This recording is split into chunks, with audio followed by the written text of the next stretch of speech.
Hey guys, today I'm going to be switching up a little terrarium that I've had, vivarium, whatever you want to call it. I originally made this to house some giant African millipedes that I'm going to be getting very soon, but upon doing a bit more research about these specific ones that I'm getting, I need a bigger terrarium. I got this one. This is a 20-gallon long terrarium. This is a, I think, 5.5-gallon terrarium. I set it up. I have a couple of Dairy Cow Isopods in here right now.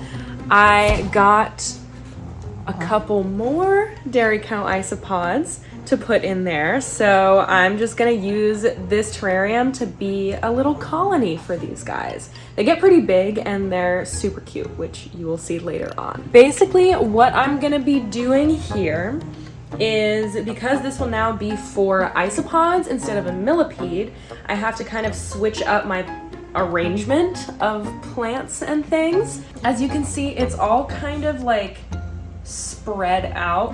It has plants everywhere throughout the entire terrarium. And so what I'm gonna do is basically take the plants and the stuff that needs moisture out of this side and put it into this side. The isopods prefer to have like a range of humidity, and then they can kind of self-regulate and choose where they want to go, how wet they want to be. That is what I'm going to do.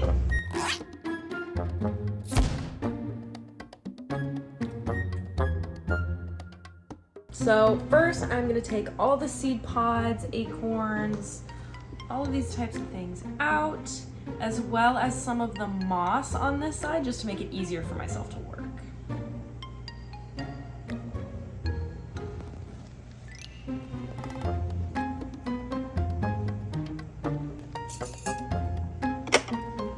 I'm going to check this one for isopods, because this is very long and deep. That's what she said. Okay. No one's in there. Do you want this moss to stay there?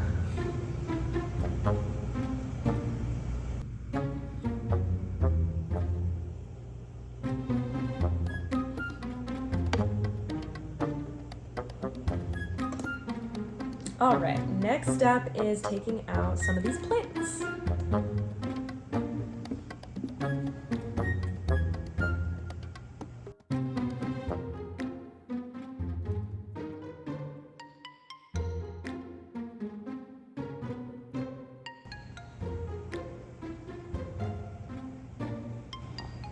And the very last one. Here's a little Dairy Cow.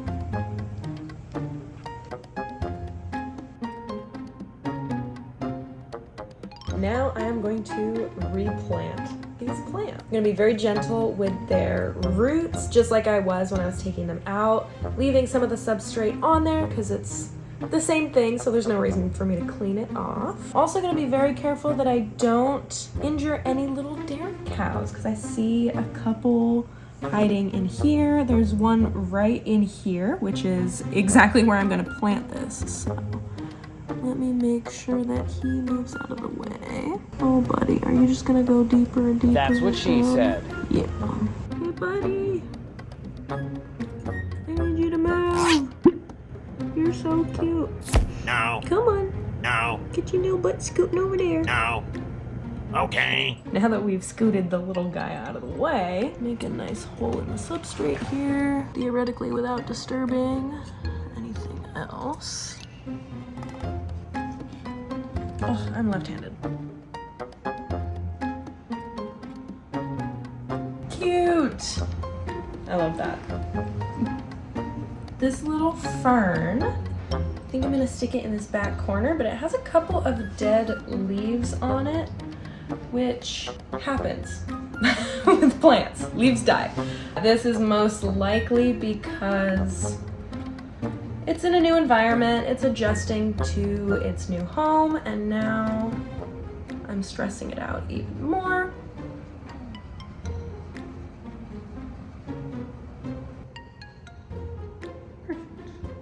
last little plants. I actually don't know where I want these to go. Let me look at it from the front real quick.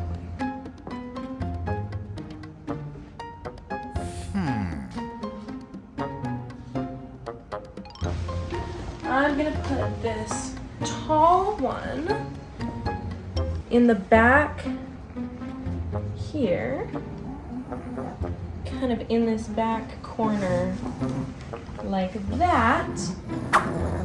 Obviously these are not planted right now. And then these little guys all stick. Oh no, wait. Sometimes you just have to test stuff before you commit to it. Yeah. First, gotta remove a little bit of moss. But all of this moss that I've removed will also be replanted. The little one wants to escape. And each of these stalks has their own root system, I think. They're all kind of separate entities, if you will.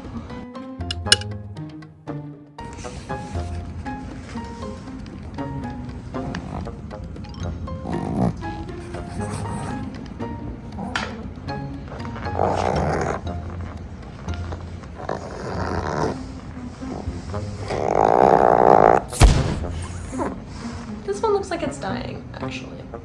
I'm gonna leave this one out just in case. I don't want to add any extra mold where I don't have to. Even though I have springtails in here as like a little cleanup crew, I don't want extra mold. Oh my lord. Wonderful. I do have one piece of moss that's dried out and kind of died, I think. I'm gonna stick it in my moss box to see if I can save it. Again, I don't want extra rotting stuff in here yet, especially not while the colony is new and there's not tons of babies yet. Same with the springtails and stuff, so this one will be left out. I have a couple of really cool pieces of moss, like this one. Throw right in the front here.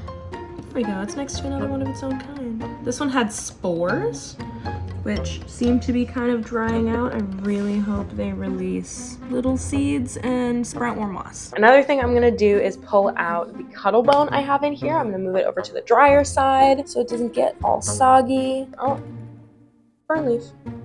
Let's get back to putting some more moss on. Fill in the cuttle bone spot first, actually. Okay, so I found that this kind of moss with the little, I don't have any of them out, but the ones with the little like tree type things, like these are dried up right now, but they do better when they get spritzed directly. So I'm gonna just move some of those around, make sure those are doing good. This is one of my favorite pieces.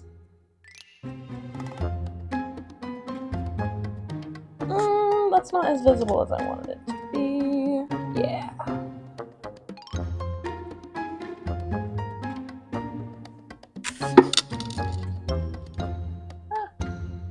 All right, all of my planting is done, so I'm going to spray down this whole side with my water, but not this side. I want this side to stay drier. This will be my wet side. And I'm really gonna give it a good dousing. Although I'm gonna try not to spray directly on some of these isopods. Go on, buddy. Thank you.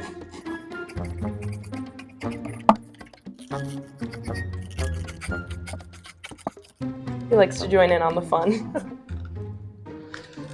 The seed pod got unspiraled. It used to all be so weird. It's because of the humidity in there, because it was all humid. This will be on the drier side, so I think it will curl back up. Crazy! I'm gonna start putting these back in there.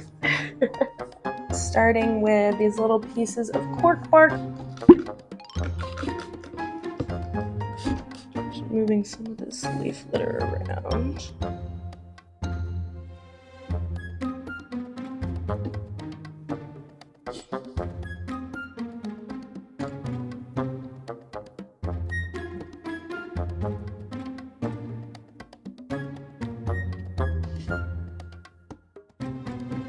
have this pod. It was all opened up when I first got it, which I thought was really cool. With the humidity, it's closed. So I think what I'm gonna do is almost kind of break it so it stays open. I think I did it. I don't know. We'll see. Time will tell. And voila. It's so cute. Oh, I love it. So we have the more lush, humid side and the drier side. I'm going to clean up a little bit and then it'll be time to put our dairy cows in. Got a little bag of leaf litter. I'm just gonna crunch up a couple of these pieces. I put a little bit of oak leaf litter in there as well. This is maple. This is just to give the isopods a little bit of comfort in their transitory home. So what I'm gonna do now is sort through these little Tupperwares that I got the dairy cows in, take them out of there, put them in this, which is just leaf litter, no substrate, and then that'll be a good way for me to kind of put them in here, as well as adding some extra leaf litter. 10 adults in each of these little containers. I think I saw some really teeny ones walking around in here. So theoretically, hopefully, there's some babies. Yeah. If this was a new enclosure, not a preset one, I would just, once I had taken all the isopods out of here, I would just dump this substrate into here. But this is a pre-existing mix and I don't want to disrupt everything by doing that. I'm taking some of this leaf litter so they have something familiar. Here we go. Oh my goodness, there's definitely babies.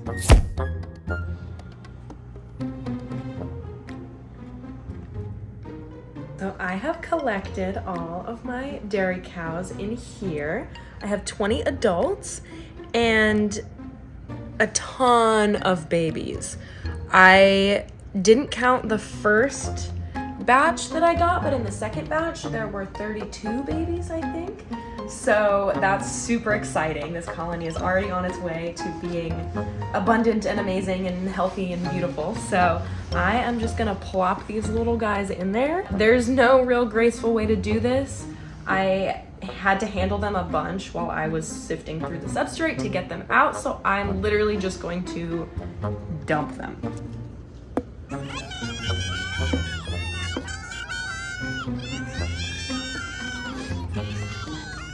Now I'll kind of redistribute the leaf litter a little bit.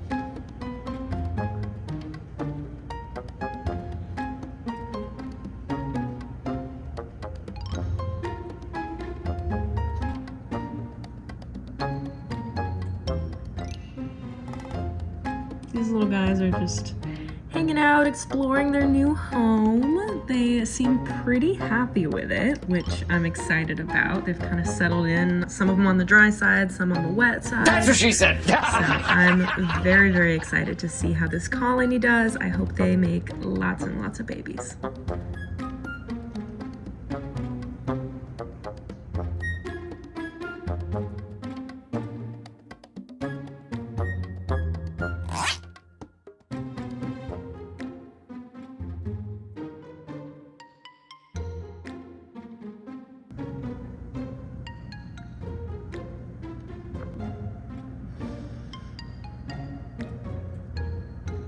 Thank you so much for watching, and follow along if you want to see more updates on these little critters and some of my other friends.